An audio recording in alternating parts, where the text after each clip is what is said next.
আর বাপকে ভোট দিছে। আলহামদুলিল্লাহ। হ্যাঁ না ভোট আছে তা তো আমি ভোট দিছি। আলহামদুলিল্লাহ। খেলা বছর আমার বয়স, আপনি তো আমাকে 70 ভোট বছর দিছেন। পার হয়ে গেছে। জি। মামাকে দিছেন? আকেও দিছি। বেগম জিয়া বেগম কাজে এদের মা মা খালেদা জিয়া। তাহলে আপনি কিন্তু সৌভাগ্যবান। হ্যাঁ তিনজনকে ভোট দিচ্ছেন। সবাইকে ভোট দিছে, সত্যি কথা। তারেক রহমান সবাইকে বলবেন ছেলে মেয়ে দিবি, আমার স্বামী দিবি, আমার ইষ্টি গুষ্টি যাই আছে সবাই দিবি ইনশাআল্লাহ। ইনশাআল্লাহ ইনশাআল্লাহ। হ্যাঁ। তারেক রহমান এটি দিল এই ধানের শীষ, ও কাহলুর জুদুল দেয় ওটিও ধানের শীষ, বিদেশও যায় ওই ধানের শীষ হচ্ছে আমি। চাষি সৌভাগ্য হয়েছে যে তারেক জিয়া হ্যাঁ। আছে, আপনার কাছে একটা সৌভাগ্য আছে।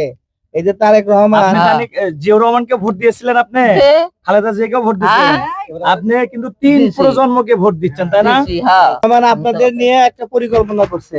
এটা হচ্ছে আপনারা যারা বাসায় থাকেন, হ্যাঁ, বয়স্ক যারা হ্যাঁ। মহিলা, হ্যাঁ, এদের জন্য একটা এই যে এইরকম হ্যাঁ। এই যে এরকম একটা করে ফ্যামিলি কার্ড দিবে। এই ফ্যামিলি কার্ড দিয়ে আপনারা প্রতি মাসে 2500 করে টাকা পাবেন, অথবা আপনারা যদি টাকা না নেন তাহলে এই টাকার সমপরিমাণ আপনারা চাল, ডাল, তেল, হ্যাঁ। পেঁয়াজ, এই যে জিনিসগুলো নিত্য প্রয়োজনীয় জিনিসগুলো আছে, হ্যাঁ। এগুলো আপনারা নিতে পারবেন।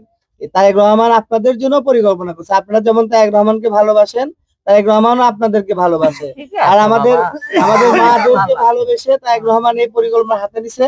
আপনারা তারেক রহমানের জন্য দোয়া করবেন, আল্লাহ দোয়া যেন করি তাকে বাবা, আল্লাহ ভাই খুব ভালো মানবিক থাক। শাসক হিসেবে আমরা কবুল মেলা করে। দোয়া করতাম, ঠিক আছে। ঠিক আছে মেলা করছি বাবা। ভালো থাকেন।